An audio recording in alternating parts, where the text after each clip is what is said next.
নমস্কার বন্ধুরা, দোলন kitchen with ভিলপুটে আপনাদের আবারও অনেক অনেক স্বাগত জানাই। বন্ধুরা, আজ আমি আপনাদের দেখাবো একদম পারফেক্ট মুচমুচে দৈতাল ফুলের বড়া এবং মোচার পকোড়া কিভাবে আমি বানাই। চলুন তবে রেসিপিটা শুরু করা যাক।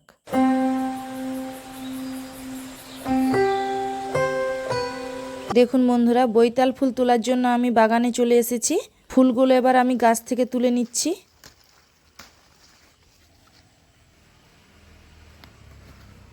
ফুল তো আমার তোলা হয়ে গিয়েছে।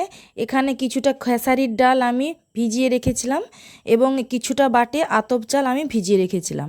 এখানে মোচাটাও কেটে নিয়েছি এবং বৈতাল ফুলগুলো এবারে আমি কেটে নেব। দেখুন বন্ধুরা, বৈতাল ফুলের বোঁকগুলো এইভাবে কেটে ফেলে দিতে হবে।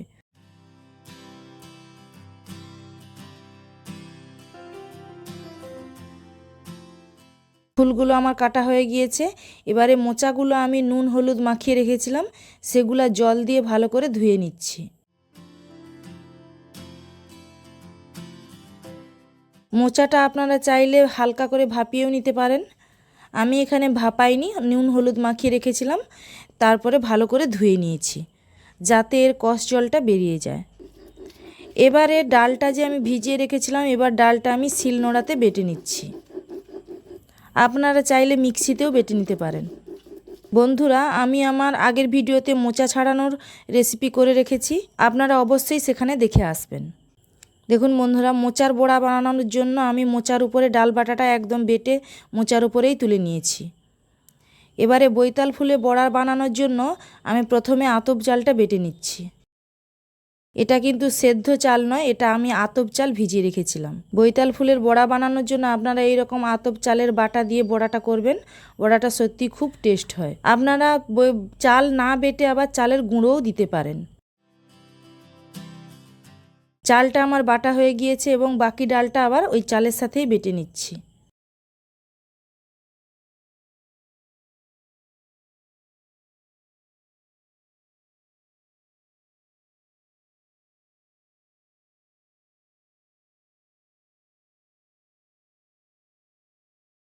বন্ধুরা, আমার চ্যানেলে যারা এখনও একদম নতুন, আমার চ্যানেলটি সাবস্ক্রাইব করেননি, তারা অবশ্যই আমার চ্যানেলটিকে সাবস্ক্রাইব করে রাখুন এইভাবে নিত্য নতুন রেসিপি সবার আগে পাওয়ার জন্য।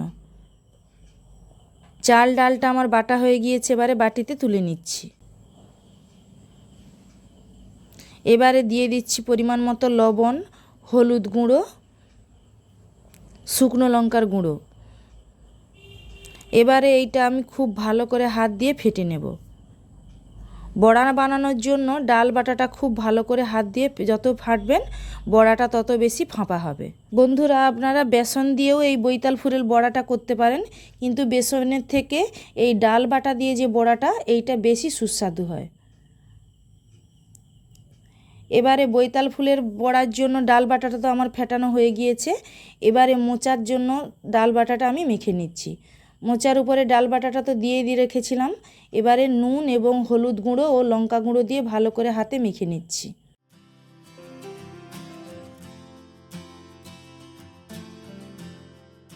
এবারে উনুন জেলে উনুনে কড়াটা বসিয়ে দিয়েছি। কড়াটা গরম হয়ে গিয়েছে, দিয়ে দিচ্ছি সাদা তেল।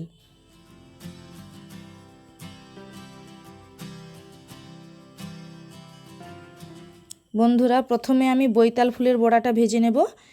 সব শেষে আমি দিয়ে দিচ্ছি খাওয়ার সোডা। বন্ধুরা, এই খাওয়ার সোডাটা পরে দিলে তবে বড়াটা বেশিক্ষণ মুচমুচে থাকে।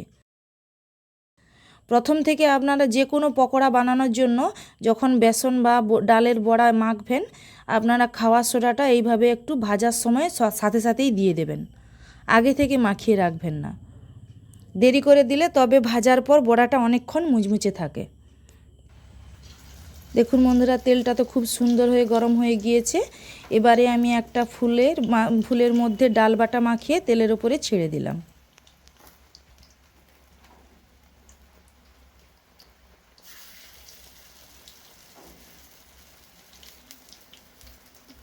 দেখুন বন্ধুরা, এক পাশ খুব সুন্দর হয়ে লাল হয়ে গিয়েছে, অপর পিঠটাও উল্টে দিচ্ছি। বন্ধুরা, ভিডিওটি দেখতে দেখতে আপনারা লাইক করার কথা ভুলেই যান। ভিডিওটি একটুও যদি আপনাদের ভালো লেগে থাকে, আপনারা অবশ্যই ভিডিওটিতে একটা লাইক করবেন এবং বন্ধুদের সাথে আপনারা এই রেসিপিটা অবশ্যই শেয়ার করে দেবেন। দেখুন বন্ধুরা, বড়াগুলো আমার খুব সুন্দর লাল লাল করে ভাজা হয়ে গিয়েছে। এবারে কড়া থেকে তুলে নিয়েছি এবং বাকি বড়াগুলো এইভাবে ভেজে নেব।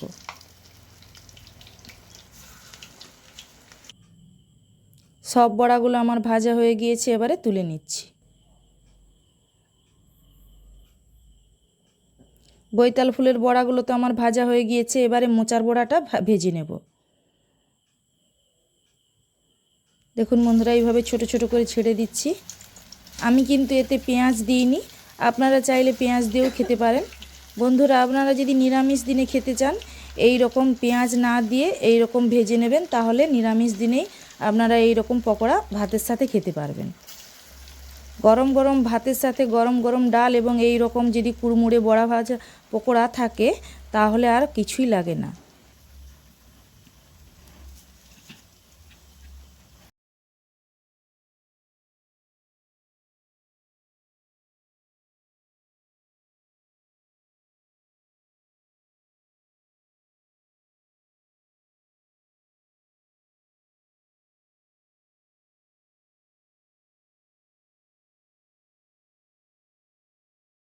দেখুন বন্ধুরা, সব পকোড়াগুলোই আমার ভাজা হয়ে গিয়েছে। বন্ধুরা, আমার এই বৈতাল ফুলের বড়া এবং মোচার পকোড়াগুলো কেমন হয়েছে অবশ্যই কমেন্ট করে জানাবেন। ভিডিওটি ভালো লেগে থাকলে অবশ্যই একটা লাইক করবেন, কমেন্ট করবেন এবং শেয়ার করে দেবেন।